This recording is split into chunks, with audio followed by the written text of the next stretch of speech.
Hello everyone, मेरा नाम बीरेन कुमार है और मैं आज आपको दो डिफरेंट पर्सनालिटी के बारे में बताऊंगा। डिफरेंट एग्जामिनेशन में और बहुत सारे एग्जामिनेशन में इनके रिलेटेड क्वेश्चन आ चुके हैं।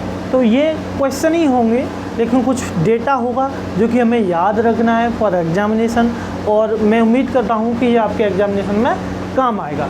सबसे पहले मैं आपको बात करता हूँ C.R. दास, चित्तरंजन दास, C.R. दास।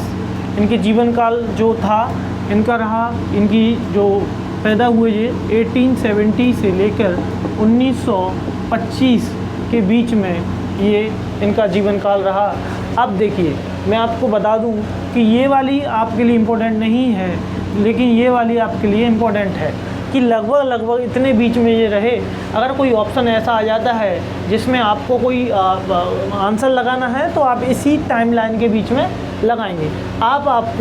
मैं आपसे एक बात कहना चाहता हूँ कि जो टाइमलाइन इम्पोर्टेंट होती है, क्योंकि ये आपके दिमाग में एक रफ़ आइडिया किसी चीज़ का देती है। अब C.R. दास ने जो काम किया वो पहला जो इन्होंने काम किया वो था कि इन्होंने स्वराज पार्टी की स्थापना की। स्वराज पार्टी की स्थापना की, और इन्होंने कब की? 1923। देखिए, ये एक एग्ज़ाम में आ चुका है, ये डिफरेंट एग्ज़ाम में आ चुका है। आपको ध्यान रखना है कि C.R. दास ने स्वराज पार्टी की स्थापना की थी जो कि 1923 में की। दूसरी इन्होंने बात की कि ये all India trade union congress के चेयरमैन भी रहे, और ये कब तक, कौन सी ईयर में रहे? 1923 और 1924 में ये all India trade union congress के चेयरमैन भी रहे। तो देखिए, आपको ये फैक्ट है, आपको ये याद करना है कि जो C.R. दास थे, जो कि जिनका जीवन काल 18 से 70 लेके 1925 के बीच में रहा, और ये स्वराज पार्टी की इन्होंने स्थापना की जो कि 1923 में की गई थी, और all India trade union congress के ये चेयरमैन भी रहे जो कि 2 बार रहे, 1923 और 1924। और दूसरी बात, अगर एक और क्वेश्चन आ सकता है कि देशबंधु जो है उनको किस व्यक्ति को देशबंधु नाम से जाना जाता है, तो आप ऑप्शन लगाना कि C.R. दास। तो इनको क्या भी बोलते थे? देशबंधु। इनको देशबंधु नाम से भी जाना जाता था। अगली हमारी फेमस पर्सनालिटी है, उसका नाम है C. राजा गोपालचारी।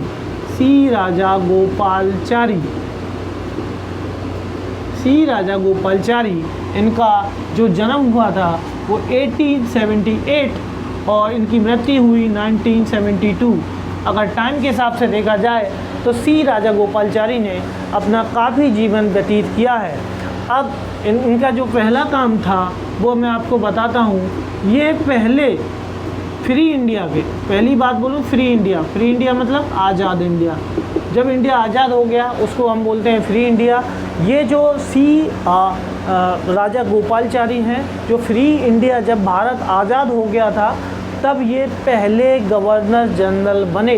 क्या बने थे? इन फ्री इंडिया के फर्स्ट गवर्नर जनरल। देखो, आज़ादी के समय जब आज़ाद हुआ तो माउंटबेटन को बनाया गया, ठीक है। उसके बाद जो किसको बनाया गया? C. राजा गोपालचारी को बनाया गया। दूसरी बात, इन्होंने स्वतंत्र पार्टी की स्थापना की।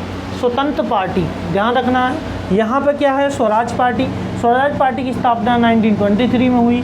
किसने की? C.R. दास और मोतीलाल नेहरू ने की।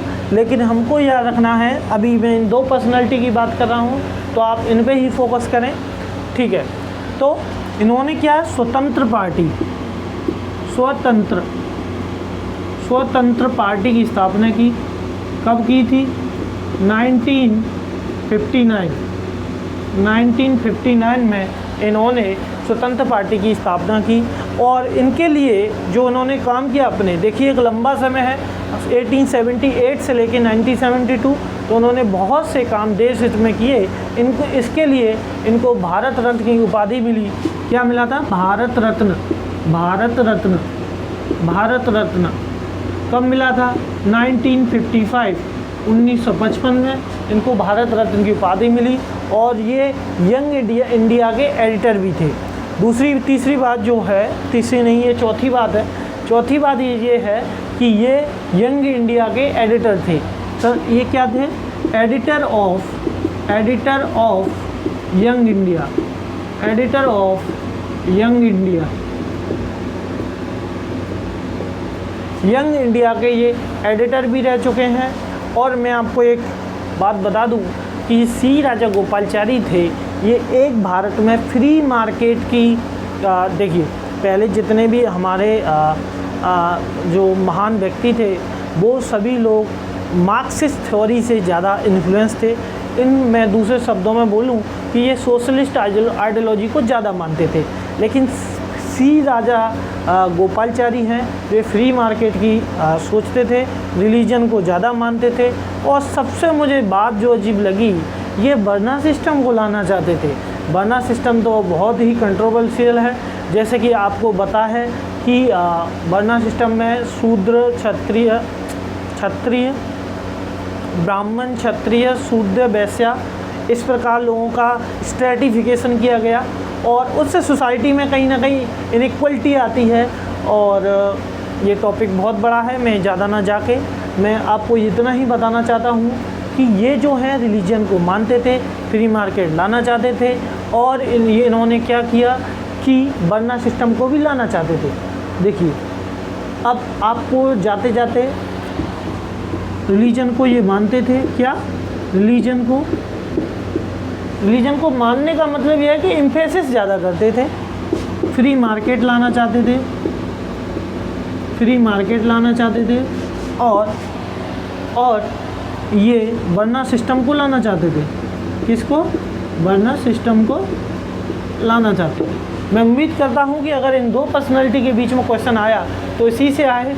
और इससे जाते जाते मैं आपका थोड़ा रिवाइज़ करा देता हूँ कि C.R. दास जिनका जन्म 1870 से 1925 के बीच में रहा, इन्होंने स्वतंत्र पार्टी, स्वराज पार्टी की स्थापना की जो कि 1923 में थी और इसमें सहभागीदारी थे मोतीलाल नेहरू। और ये C.R. Das all India trade union congress के चेयरमैन भी रह चुके हैं 1923 और 1924 के बीच। इनको देश बंधु नाम से भी जाना जाता है। सी राजा गोपालाचारी जो कि 1878 से लेकर 1972 तक रहे। और ध्यान रखने वाली बात यह है कि इनका एक लंबा जीवन था, इन्होंने बहुत सारे काम किए अपने जीवन काल में। इन्होंने फ्री इंडिया के जो first governor general of India रहे और स्वतंत्र पार्टी की इन्होंने 1959 में स्थापना की। साथ ही भारत रत्न इनको 1955 में मिल गया और एडिटर ऑफ यंग इंडिया भी रहे हैं। और रिलीजन को भी ये मानते थे, मीन्स रिलीजन पे इनका ज़्यादा एम्फेसिस था। और ये साथ ही फ्री मार्केट के लाना चाहते थे। और सबसे बुरी बात ये थी कि ये वर्ना सिस्टम लाना चाहते थे। तो मैं ये आपकी थॉट है, बुरी बोलूँ अच्छी, लेकिन मुझे ये अच्छी नहीं लगी कि ये वर्ना सिस्टम लाना चाहते थे। ओवरऑल इन्होंने बहुत काम किया, इसलिए उनको भारत रत्न मिला। इसके लिए ये वीडियो यहीं तक। उम्मीद करता हूँ कि ये आपके लिए कुछ काम कर रहा होगा। धन्यवाद।